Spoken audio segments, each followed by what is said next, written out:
All right, hello and welcome to another Expert Inside interview. My name is John Golden from Sales Pop, online sales magazine, and Pipeliner CRM, joining you as usual from a extremely sunny San Diego today. Mhm. And today I'm delighted to be joined from the other coast, Bofta Yimam. How you doing, Bofta? Oh, so wonderful. Thanks for having me on today, John. Yeah, and both is just outside DC in Maryland. And both you're an Emmy and Edward R. Murrow Award winning journalist, international speaker, and founder of StoryLead, and the first Ethiopian American newscaster to receive an Emmy. And now you combine your expertise and dynamic presence to help leaders and business owners amplify their stories and boost their visibility. You've been on like CBS News, Black News Channel, the White House, and the 2020 election, a Capitol Hill correspondent. Wow. And you survived all that, survived Well, being a Capitol. and this day and age, that's like kind of a miracle there, John. Just want to Uh, say. Just joking. Absolutely, absolutely. Mm. So what I'm going to talk to you about is both obviously, once upon a time, entrepreneurs, business owners, leaders, their public persona and their presence wasn't as critical as it is today, right? Where people Right. want to see who you are, want to know who you are, Yeah. want to see how you represent. And that's something that not everybody is comfortable with, particularly as if you've been around a while, and you're Right. maybe you haven't grown up with a camera in front of your face. This is something Hmm. that's coming new to you. So how do you help people make that transition to being comfortable enough to be the face of their organization, whether it's a one person organization or a huge organization? That's such a good question, John. And what I really work to do is to remind them of their vision Hmm. because their vision is what's going to drive them to do things that are really uncomfortable. So, if your vision is to grow or to have higher impact, and grow can be in many ways, whether it's grow your team and you want to attract more quality team members, well, they want to know who's behind the company. If you want to grow and scale with clients, same thing. So, there's no hiding. I think there's no hiding, right? And if you are hiding, you just know that you may not have as big an impact or revenue as you may want to. Now there are some, and I'll say this, who all day long go after RFPs. And if that's Hmm. what you want to do, you want to, kind of like be behind the computer and go after Right. RFPs, you certainly can do that. But will it limit you in times like with what we're seeing? And maybe the cuts are happening and they're happening in your particular industry for contracts that you serve.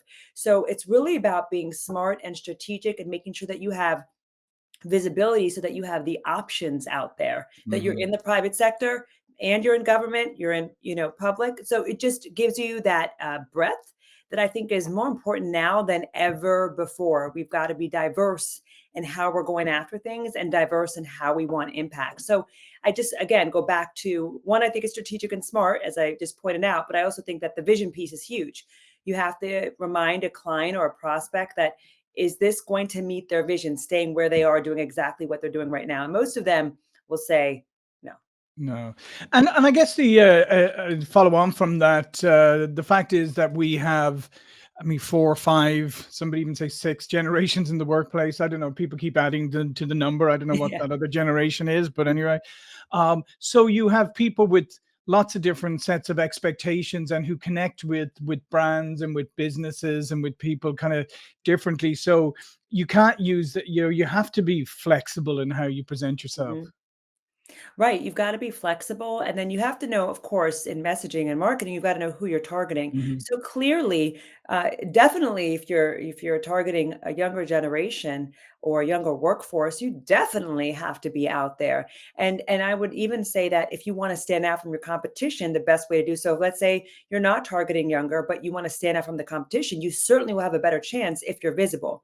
So it really Mhm. helps to differentiate you. I also think, and here we're on Sales Pop, so I've got to mention it. I think it helps shorten the sales cycle because you help build that know, like, and trust. So by the time they get on the call with you, they already feel, if you're doing your content right, that one, you have the authority because you've been doing hopefully thought leadership content, not just talking to talk, but real Mhm. thought leadership content. And then they also know your story.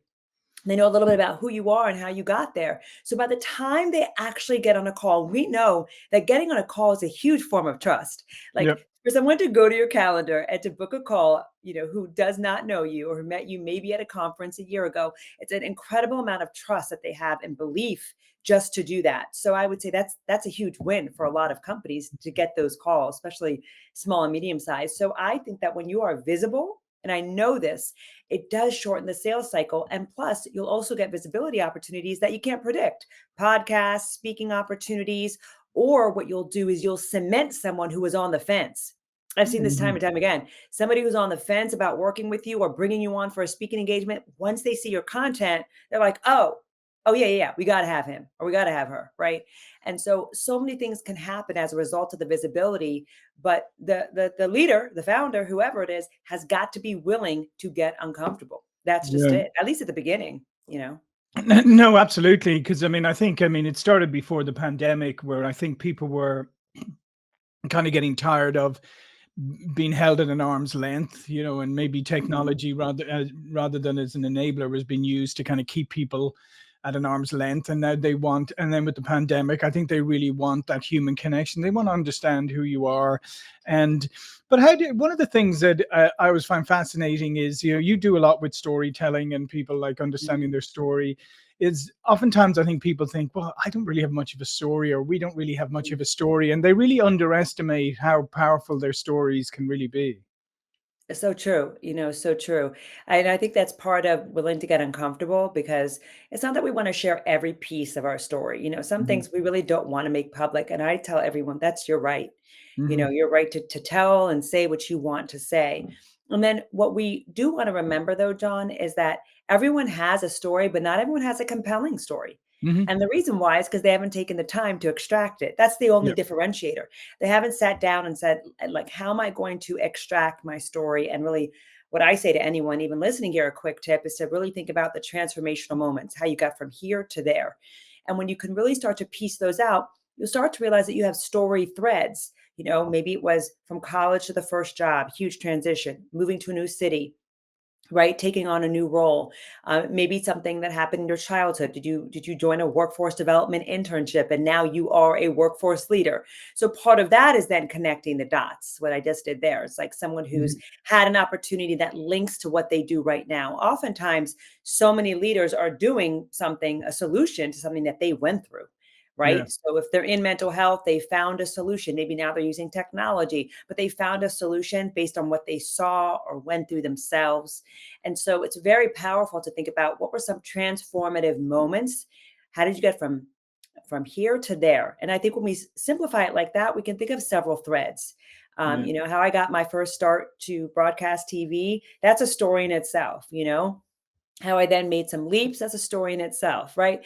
And then, going on and on. And it doesn't have to only be career based. Those are just, mhm, quick and easy examples. But there are many personal stories that people can also draw from too. Maybe they went through a bout of depression, whatever they went through, that can have some real power, vulnerability, which not everyone's mhm. comfortable with, and sometimes humility. Sometimes humility. You've fallen and you had to figure it out. I mean, I've heard so many client stories, and then they get to decide if they want to put it out there of how they were Yeah, in great debt, John. Incredible amount of debt, and they had to really determine if they were really ready to put that kind of information out there.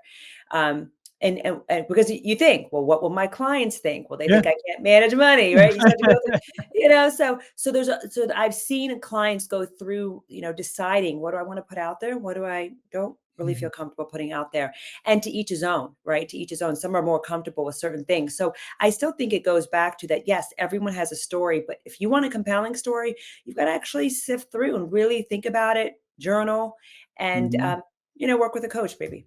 Yeah, no, and I would say absolutely what you just said there at the end there was work with a coach, somebody like you, because I mean I have come across many times when people have even helping people with a resume and they say, oh, I don't really have any, I'm not very, haven't really done much. Right. And when you go through it, you say, wow, look at this, look at that. You survived this, you overcame that. And they suddenly Yeah. realize, oh, actually, I've done a lot more than I thought, or I've Mhm. overcome things. And yeah, and I think sometimes we underestimate our journeys. Right, right. And I think what you're talking about too a little bit there, John, is positioning.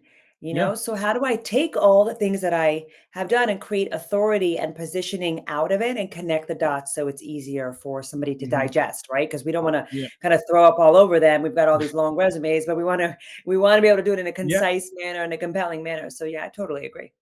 Yeah, and then you mentioned something. You mentioned the vulnerability word there because that's something that's been thrown. We seem to go through these buzzwords. Like 2 years ago was authenticity, and that was the Merriam-Webster dictionary word of the Yeah. year. And authenticity is a great thing, but I hate when they turn it into kind of buzzwords. And I feel like they've done a little bit of the same with vulnerability. And I think Mm, at the end of the day is like people do want to relate to real people. That doesn't mean that, as you said, that doesn't mean that you have to like bare your soul to the world. You can you're show right. that you are real, in a say in a managed way. Right, right. Like before I had a broadcast career, I probably had 10 waitressing jobs. I mean, Mhm. if that's not relatable, Yeah. I don't know what is. Like Mhm. I learned my best customer service from those jobs. Right. I learned how to be humble. I learned, how to deal with things when they don't go your way. I learned so many things, right? And I think that in that odd way, it helped me when I was in trickier situations in a more, corporate career type of thing. And so, that's just one quick example, but I think that that's an example of where I'm not, saying too much here, Sure. but I'm giving you a little bit of insight because a lot of people would be like, "What? You were waitressing?" I'm like, "Yeah, I put myself through college by, Mm. waiting tables, cocktail waitressing." I mean, I did more odd end jobs probably than anyone in my family. So Right. I've always worked. I've like worked since Mhm. I was 15. I've just always worked, and so work ethic to me is like I can outwork most people because I Mhm. had that foundation and hunger, and I'm still hungry. Mhm. But these days I have to be better because I have a child and I want to make sure that I spend a lot of time with her, and that's my priority. So, but Yeah. but you know, but you Yeah, know, I it's easy but for me to slip into that if I want to. I yeah. got to be aware. Yeah, but to your point there, like with somebody engaging with you, what they're going to learn very quickly is like, here's if I work with you, here's somebody who's going to work really hard on my behalf because that's what they Yeah. do. They work really hard. That's their story. That's who they are. That's who, right, exactly. So we look at clients and we say, well, what are some themes that come across when we're looking at your story? So I love that you pointed that out, right? So maybe work ethic. Another Mhm. person might be resilience. It might be empowerment. They really empower their team, and everything they do is all about empowerment. Another person, it might be they value family incredibly. So Mhm. they focus on, family vacations or family time in a really unique way that maybe most of us wouldn't have thought about. So we look at what are some themes that we can extract that humanize you. We already know you're successful, but now how do we make you, more human? If anyone's ever seen a speaker who gets on stage and who tells a story that you just wouldn't have expected from that speaker, what they've just done is just create such relatability, Yeah. right? Immediately. Usually they tell a story that's immediately relatable. And part of that is to get you to realize that they're not an icon, some celebrity up there. They are Mhm. human. And so what we work at Story Lead at my company is to do that on a regular basis through your content. So how do we evoke the thought leadership pieces about what you do and your expertise? Because everyone we work with is an expert. So Mhm. that's hands down. So you have to be an expert to even qualify to be with our company. So we already know that about you. Now let's work on helping to weave in thought leadership and your personal story because we've got to be engaging. A lot of thought Yeah. leadership is boring.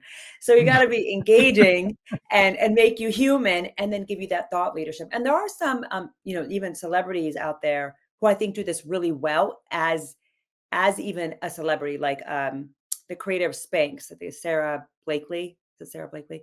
Somebody will correct me if I'm wrong, but the creator of Spanx, she does a great job even now of making sure her personal brand is out there along with her company brand. That Mhm. she sold Spanx, right? But she has a new company, and so I ask small businesses like, you're wondering about personal branding? This person has made millions, 10 times over and is still working on their personal Mhm. brand. Same with Gary Vee, because they understand that that's the business is an extension of Yeah. them.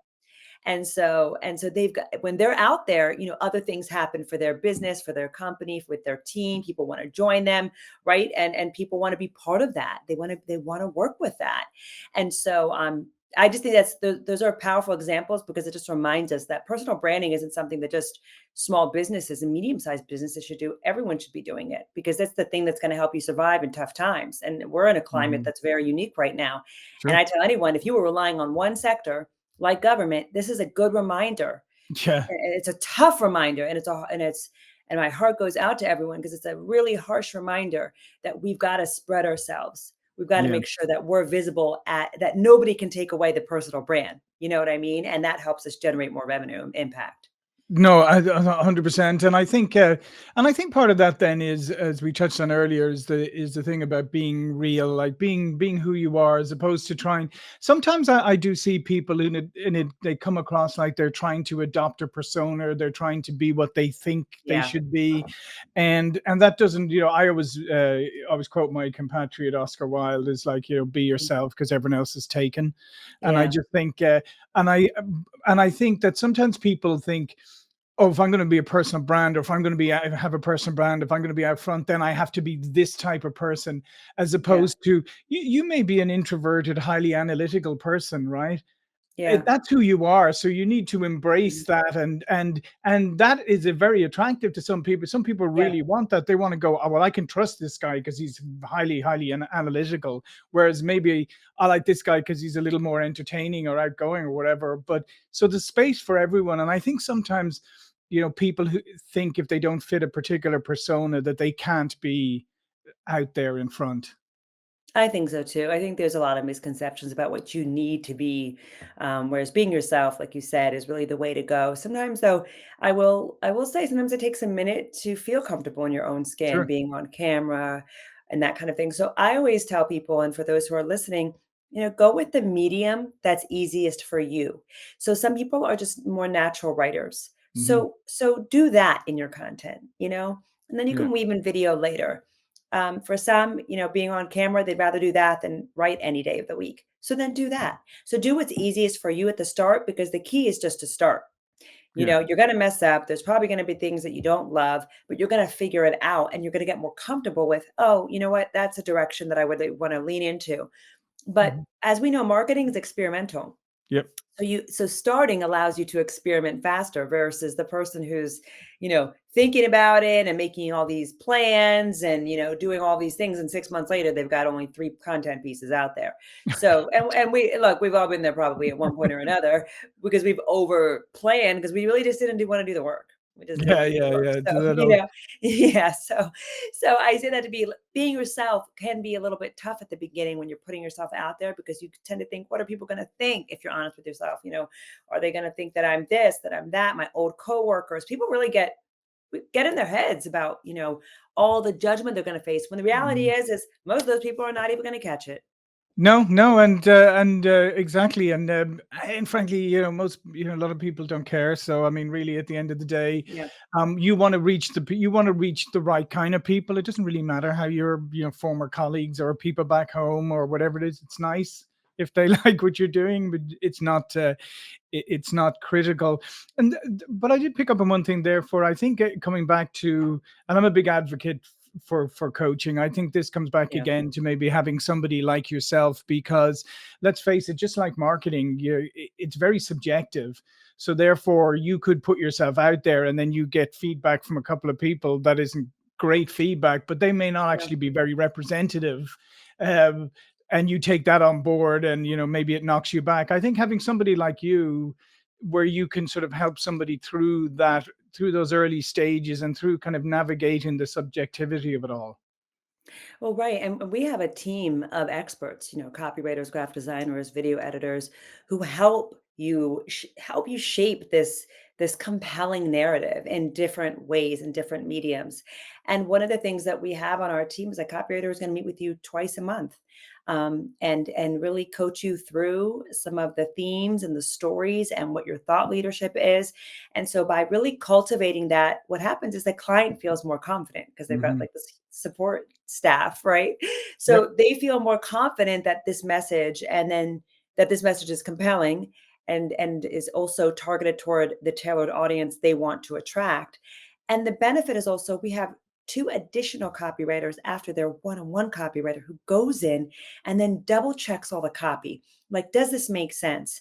Does this land with their target audience? Like, asking all of those questions. So by the time our content even gets back to the client, they're like, oh, this sounds just like me. It hits, all of those things. And if it doesn't, we're totally open to the feedback. But part of the process is allowing someone to help you. Yeah. And if you're not really ready for that, it won't work, right? But if you're like that, I go back to what I said at the beginning, John, that vision has to pull you. Like, I want to be more. When I was in Mhm. broadcast, I will tell you, I felt at a certain point that I was playing too small. Right. And here I am talking to like thousands of people on camera. And I'm saying to myself, I'm like, is this God talking to me? Because it just felt like he's telling me, like, you know, there's more for you out there, like this is just part of the journey. It's not the end of the journey. And I had to really lean into that and say to myself, okay, well, then I don't know what to do next. I need to hire a coach because this Mm. is not territory that I'm familiar with. This breaking out of corporate, doing my own thing as an entrepreneur. I started out with coaching one-to-one on storytelling and marketing and speaking and all that good stuff. And so I had to tell myself, you know what? You really don't know what you're doing. I had to be honest with myself because I didn't go to business school. You know what I mean? I Yeah. didn't. I didn't have a business major. I was a writer. I was on camera, and I was reporting every day. And I knew a lot about video. And I know a lot about writing, but I didn't know where to take those skills and how to package it and how to enter business. And I invested a ton, John, like more than most people would. And not to say I had it, I just was willing to bet on myself. I'd be like, great, I'll put this on a credit card, I'll pay it back, and I'll put this. And I was confident in myself that I'll find a way to sell because I was taking sales programs to Right. pay that back. But I had to invest in myself and say, I need help. I Yeah. need help. And isn't that where it starts for so much transformation in our lives? It's just that I don't care whether you're doing therapy or whatever you're doing, you have to say, I need help, Yeah. Yeah. and then the And transformation happens. I'm sure, your investments have paid back, many times Yeah, over. And I totally. would agree with you. I'm a big believer in coaching too. I tell people that when I got my first executive level job, I thought, oh, I'm now on the executive team. I thought, I'm going to get a coach because I'm like, I wanted to like do my best and all of that. But the nice thing about when I hired the coach said, well, what do you want to be? And I said, well, I want to be the best VP on the team. And she goes, well, why don't you want to be the CEO? And I was Mm, like, well, I didn't really think of that. And she right. goes, you're setting your sights too low. And anyway, long story short, not there, but later on, I became CEO of a couple of different companies. Yeah. Um, but the, And for here you are me, doing your own yeah, thing. So it's yeah, like, for me, that really sums up coaching is like, when you have somebody who not only is acting on your behalf, but it doesn't see the limitations probably that you set on right. yourself. Right. And it's funny because the word limitation is a powerful word, right? And like many entrepreneurs, I think, and I don't want to speak for everybody, of course, but when I went on my own business, I thought, well, wow, if I replace my, former, TV salary, then, I'm winning. Yeah, Then I started to and there is something to be said for being able to do that within your first year. I think that's sure. that's Oh, huge. Okay. absolutely. 'Cause especially if you don't have business background, you've learned Mhm. everything to be able to do that and do it well. But I started entering rooms where I was around $1 million women left and right, you know? I thought to myself, am I playing small again? Like, am I playing small? Am I setting my sights? And my coach was like, well, if you want to build that, it's just going to take a different version of you. I'm like, well, what's that? And so again, you go into, hey, I think I need help with that. Like, what does that look like? Mhm. Because I didn't start my broadcast career saying I'm going to be $1 million earner or something. I was Right. it's not even, I'm a different person than I was, 15, 20 years ago, totally, as we all are if we've evolved. So I think you're right, John, that coaching really helps you see the bigger version of yourself Mhm. and then hopefully some action steps for you to get there. Yeah. So I think it's really that's powerful. I think I've been involved in some form of coaching for so many years that I actually feel weird when I don't have it. Right. You know? Yeah. And what I always say to people as well is, I guarantee you, when people say like, "Oh, well, it's expensive, or I don't have the money to do that," or I would like, what I always say to people is, I guarantee you've got a hobby. You've got a hobby of some kind. You know, maybe you play Yeah, golf, maybe people play pickleball. I guarantee you probably have paid a golf coach. You've probably paid someone else to do yeah, something that doesn't put bread on your table. yeah. Yeah, that or just calculate all the costs of eating out, Yep, For most people, exactly. that'll do it right there, like, just eating out, and I think you're right, that's why I say, I think if you really want something, if your vision is, like, big, you find a way, because Yeah. that's how we are as people, like, we'll find a way if we really want it, So I always say, well, maybe that's not the right time or you don't really want it, And Yeah. that's goes back to self-awareness and just being honest with ourselves because that's good to know too. Like Yes. nobody talks about that, John, but it's good to know if you don't want it that bad because guess what? Business can be tricky. It can be Yeah. hard. Yeah. And so if you don't, if you know what I'm saying? If don't go in too deep if you don't really want it. I wanted it and I was like, I'm Yeah. hungry for this. I want to try this. And I don't know, I felt like I was being called to it, like many of us. Mm, Now, had I known how tricky it could be, I don't know if I'd be in this seat, John, but I probably still would be because one of the things that I didn't wanna do was go to my grave wondering what if. yeah. So I Yeah. probably still would have done it, even what I know now, taxes and accounting and, like, all the things I've learned over the years that I didn't think I was gonna have to learn, you Yeah. know? I mean, sometimes you just got to embrace the journey. Yeah. Truly, and you're like, "Oh," and then it pays off. I mean, Yeah. it is beautiful because 'cause you're like, "Oh, those months of planting seeds or, Mhm. visibility or whatever it is you're doing, Yeah. Yeah. like, oh, wow, this is really cool because I did this thing." And that's something to Yeah. be proud of, like, to say like, "Hey, I did this." Absolutely. Well, this has been fantastic, both all of Yeah, both this it's fun. information will be below this video. But before we go, please do remind people what you do. Yeah, absolutely. So Story Lead is a dynamic fractional marketing and multimedia communications agency. We really help entrepreneurs craft their story so they can have the most impact and revenue. And we do this in a multitude of ways. If you ever thought about somebody writing your LinkedIn content for you, we like to call it ghostwriting. For entrepreneurs, we do that for you A to Z. Your website messaging, we do that for you A to Z. And so we really are writers at heart, hence my background in journalism and we really are there to support entrepreneurs on their journey. Excellent. Well, like I said, go check it out. I highly recommend you. When you have resources like this, you should use it because trial and error. Trial and error is a Yeah, long road. It's a long road sometimes. it's long and lonely, Long and long and lonely. lonely. Well, listen, Thank you so thanks much for again, Bofta. having Thank me. you for watching and listening, and I'll see you all again soon. Thank you.